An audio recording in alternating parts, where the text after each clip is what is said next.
तो अमेरिका ने इंडिया के खिलाफ बेसिकली एक वॉर घोषित कर दी है। मैं आपको पूरी बात बताता हूँ। जब ट्रम्प पहली बार अमेरिका के राष्ट्रपति बने थे तो अमेरिका ने इंडिया के साथ back to back defence agreement sign किए थे, जैसे कॉमकासा हो गया या लेमुआ। इंडिया ने काफी डिफेंस इक्विपमेंट भी अमेरिका से खरीदे थे। अमेरिका बेसिकली चाहता यह था कि अमेरिका की लड़ाई चाइना से है, उसे इंडिया लड़े, लेकिन इंडिया ने चाइना के खिलाफ जाने से मना कर दिया और इंडिया ने चाइना के साथ डिसएंगेजमेंट स्टार्ट कर दिया। फिर जब 2022 में रशिया ने यूक्रेन को इन्वेट किया तो अमेरिका ये चाहता था कि इंडिया रूस से अपने सारे रिलेशन तोड़ दे और रूस से तेल खरीदना बंद। अच्छा, अमेरिका इंडिया से रूस से तेल खरीदने को तब मना कर रहा था जब अमेरिका ने पहले तो वेनेजुएला, जिसके पास दुनिया में सबसे ज्यादा तेल है, उसके तेल को मार्केट में आने से रोका। फिर ईरान के तेल को भी मार्केट में आने से रोका। तो पहले आपने वेनेजुएला के तेल को रोका, फिर ईरान के तेल रोको, अब हम रूस से तेल खरीद रहे हैं तो अब हम कह रहे हैं कि रूस से भी तेल न खरीदो। तो किससे खरीदे? जब इंडिया ने लगातार अमेरिका का सिपाही बनने से मना कर दिया तब अमेरिका इंडिया के खिलाफ होने लगा। इंडिया चाहता है कि वो स्ट्रेटेजिक ऑटोनॉमी बना के रखे, यानी इंडिया ये चाहता है कि इंडिया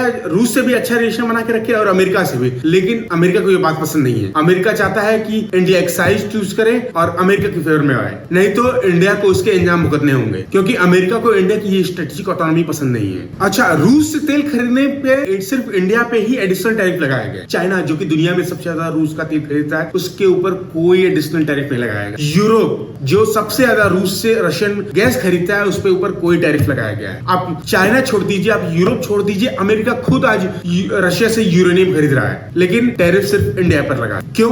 क्योंकि जब अमेरिका ने चाइना पर टैरिफ लगाया तो चाइना ने रिटेलिएट किया, तो जब अमेरिका ने फिर और टैरिफ बढ़ाया तो चाइना ने फिर रिटेलिएट किया। तो इसे देखते हुए फिर अमेरिका ने चाइना के ऊपर जो टैरिफ है उसको कम किया। तो ट्रम्प इंडिया के ऊपर टैरिफ इसलिए लगा पा रहे हैं क्योंकि इंडिया की इकोनॉमी छोटी है, हमारे पास उतना लेवरेज नहीं है जितना चाइना के पास है। तो बेसिकली ट्रम्प या अमेरिका इंडिया को आज बुली कर रहे हैं। जो अमेरिका ने जो इंडिया पर 50% टैरिफ लगाया है, उससे हमारे डायमंड एक्सपोर्ट हिट हो रहे हैं, उससे हमारे लेदर एक्सपोर्ट हिट हो रहे हैं, और वो इंडस्ट्रीज हिट हो रही है जो लेबर इंटेंसिव है। मतलब ऐसी इंडस्ट्री जहां पे लोगों को ज्यादा एम्प्लॉयमेंट मिली है, नौकरियां मिली है, उसको अमेरिका हिट कर रहा है, जिससे अमेरिका चाहता है कि इंडिया में बेरोजगारी हो। तो पहले तो उसने 50% टैरिफ लगाया, फिर वो इंडिया के आईटी इंडस्ट्री के खिलाफ गया, फिर फार्मा इंडस्ट्री के खिलाफ गया, और ये सिलसिला अभी खत्म नहीं हुआ है। आप आने वाले समय में देखेंगे कि इंडिया के खिलाफ और भी एक्शन लिए जाएंगे। ये एक्शन तब तक लिए जाएंगे जब तक इंडिया अपने आप को अमेरिका के सामने सबमिट ना कर दे, जैसे यूरोप ने किया, जैसे साउथ कोरिया ने किया, जैसे जापान ने किया। साउथ कोरिया को तो अमेरिका ह्यूमिलेट कर रहा है, साउथ कोरिया से बेसिकली एक हफ्ता वसूली कर रहा है कि हमें पैसे दो। इवन जापान के प्रधानमंत्री को इस्तीफा देना पड़ गया है। तो जब अमेरिका को लगा कि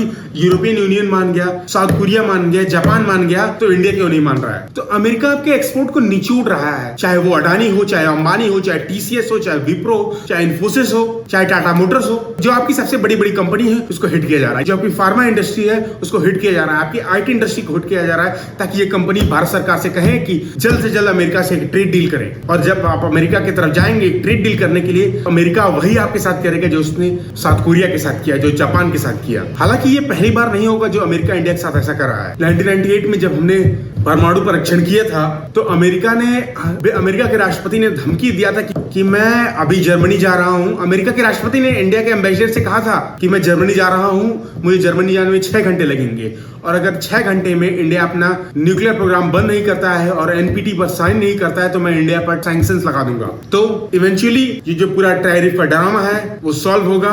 अच्छा, पाकिस्तान के प्रधानमंत्री को अमेरिका में बुलाने का क्या मतलब है? अमेरिका पे एडिशनल दबाव बनाना चाहता। एक जमाने में अमेरिका के हेनरी किसिंजर ने कहा था कि अमेरिका का दुश्मन होना खतरनाक है पर अमेरिका का दोस्त होना जानलेवा है। पर मैं फिर कहूंगा, चीजें सॉर्ट आउट होंगी, चीजें बदलेंगी। धन्यवाद।